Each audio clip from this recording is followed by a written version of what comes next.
Assalamualaikum warahmatullahi wabarakatuh. Halo teman-teman, saya Dina Fitriana. Kali ini saya akan menjelaskan tentang kode etik profesi konselor. Sebelum kita tahu mengenai kode etik profesi konselor itu apa, kita perlu tahu dulu nih teman-teman, apa sih pengertian dari kode etik profesi?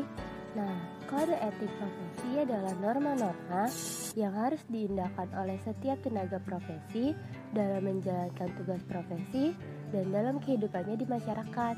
Norma-norma itu berisi apa yang tidak boleh, apa yang seharusnya dilakukan, dan apa yang diharapkan dari tenaga profesi. Pelanggaran terhadap norma-norma tersebut akan mendapatkan sanksi. Sekarang kita masuk ke pengertian kode etik profesi konselor.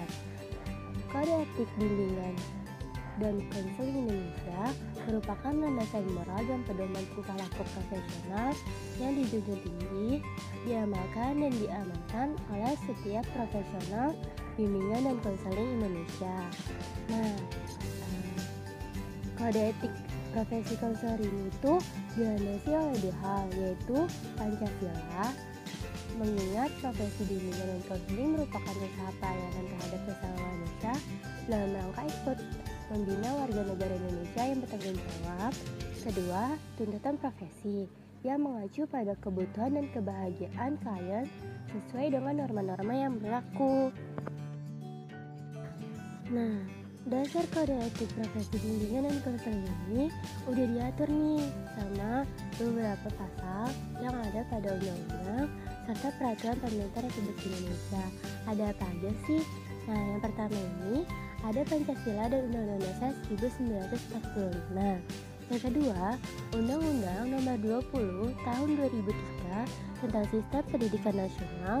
Yang ketiga, Peraturan Pemerintah Republik Indonesia Nomor 19 Tahun 2005 tentang Standar Nasional Pendidikan.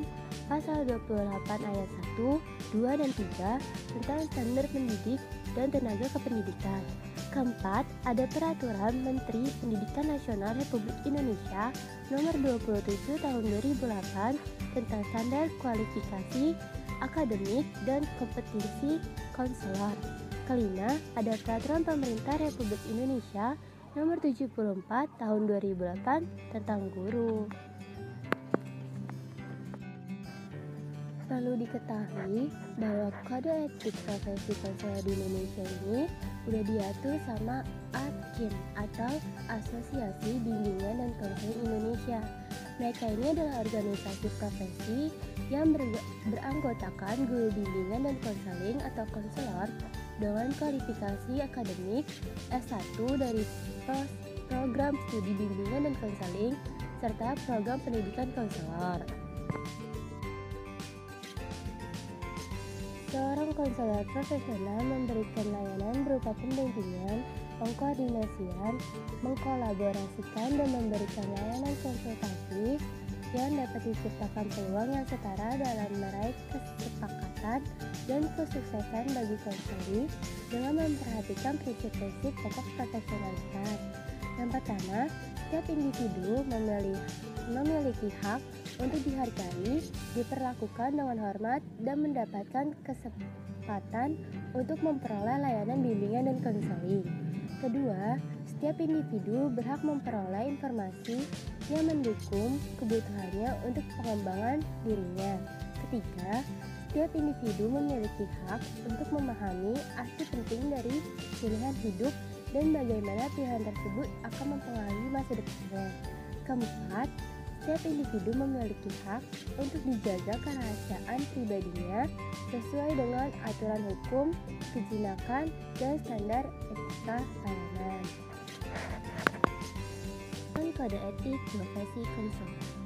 Kode etik konselor diperlukan untuk melindungi anggota profesi sendiri dan kepentingan publik. Sebagai penjamin mutu layanan yang diberikan oleh konselor, kode etik berperan sebagai pedoman tingkah laku konselor dalam menjalankan aktivitas profesionalnya, dan setiap konselor harus melaksanakan kode etik profesi dengan sebaik-baiknya. beberapa fenomena di lapangan yang diberitakan dalam media cetak dan fenomena sama mengikuti kegiatan PPL 2 ketika menempuh S1, bimbingan dan konseling. Selanjutnya ada kode etik profesi konselor secara garis besar menurut Akin dan Iki. Yang pertama ada kualifikasi. Konselor wajib memiliki WPKNS atau wawasan pengetahuan keterampilan, nilai, dan sikap. Konselor juga berhak memperoleh pengakuan atas profesinya. Kedua, informasi, testing, dan riset. Konselor harus mampu menjaga dan menggunakan informasi mengenai klien dengan baik. Kemudian, testing hanya dapat diberikan kepada konselor yang berwenang menggunakan dan menafsirkan hasilnya. Dan dalam melakukan riset, hindari hal-hal yang merugikan klien. Keempat, konsultasi dan hubungan dengan rekan sejawat atau ahli lain. Penting sekali bagi konselor untuk terus berkonsultasi dengan sesama konselor lainnya. Dan bila dirasa tidak dapat memberikan bantuan kepada klien karena keterbatasan keahlian, sebaiknya segera melakukan alih tangan kasus. Kelima, ada hubungan kelembagaan. Hal ini dikenakan dengan aturan pelaksanaan layanan konseling yang berhubungan dengan kelembagaan. Ini berlaku bila konselor bekerja dalam suatu hubungan kelembagaan. Keenam, praktik mandiri dan laporan kepada pihak lain. Untuk konselor yang dipraktikkan mandiri harus tetap menaati kode etik dan berhak untuk mendapatkan dukungan serta perlindungan, namun harus memperoleh izin terlebih dahulu dari Akin. Konselor juga harus bijaksana jika memberikan informasi berupa laporan kepada pihak lain. Ketujuh, ketaatan profesi. Ada dibagi menjadi dua, pelaksanaan hak dan kewajiban. Dalam pelaksanaan hak dan kewajiban sebagai konselor, konselor harus selalu mengaitkannya dengan tugas dan kewajibannya terhadap klien dan profesi sebagaimana dicantumkan dalam kode etik ini. Dan semuanya itu sebesar-besarnya untuk kepentingan dan kebahagiaan kliennya. Yang kedua, ada pelanggaran kode etik.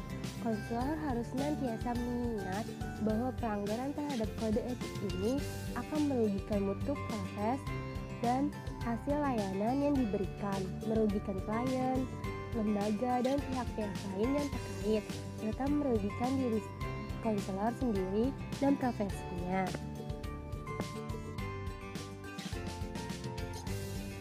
Pelanggaran terhadap kode etik. Setiap anggota Akin wajib mematuhi dan melaksanakan kode etik profesi konselor.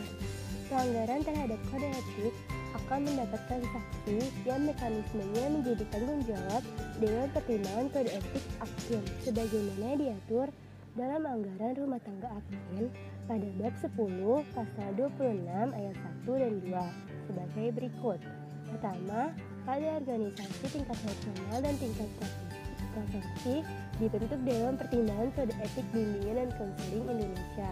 Kedua, Dewan Pertimbangan Kode Etik Bimbingan dan Konseling Indonesia sebagaimana dimaksud pada ayat 1 mempunyai fungsi pokok. Ketiga, menegakkan penghayatan dan pengalaman kode etik bimbingan dan konseling Indonesia. Keempat, memberikan pertimbangan kepada pengurus besar atau pengurus Akin daerah atau adanya perbuatan melanggar kode etik bimbingan dan konseling oleh anggota setelah mengadakan penyelidikan yang seksama dan bertanggung jawab. Kelima, bertindak sebagai saksi di pengadilan dalam perkara berkaitan dengan profesi bimbingan dan konseling. Nah, jadi teman-teman, jika seseorang konselor nantinya melanggar kode etik yang sudah ditetapkan oleh Akin, maka ia akan mendapatkan sanksi yang sudah ditetapkan tadi. Nah, perlu diketahui nih teman-teman, tujuan dari kode etik profesi konselor itu apa sih? Pertama itu adalah melindungi konselor menjadi anggota asosiasi dan konseling sebagai penerima layanan. Kedua, mendukung misi Akin. Ketiga, kode etik merupakan prinsip yang memberikan panduan perilaku yang etis bagi konselor dalam memberikan layanannya. Keempat, kode etik membantu konselor dalam membangun kegiatan layanan yang profesional. Kelima, kode etik menjadi landasan dalam menghadapi dan menyelesaikan keluhan serta permasalahan anggota asosiasi.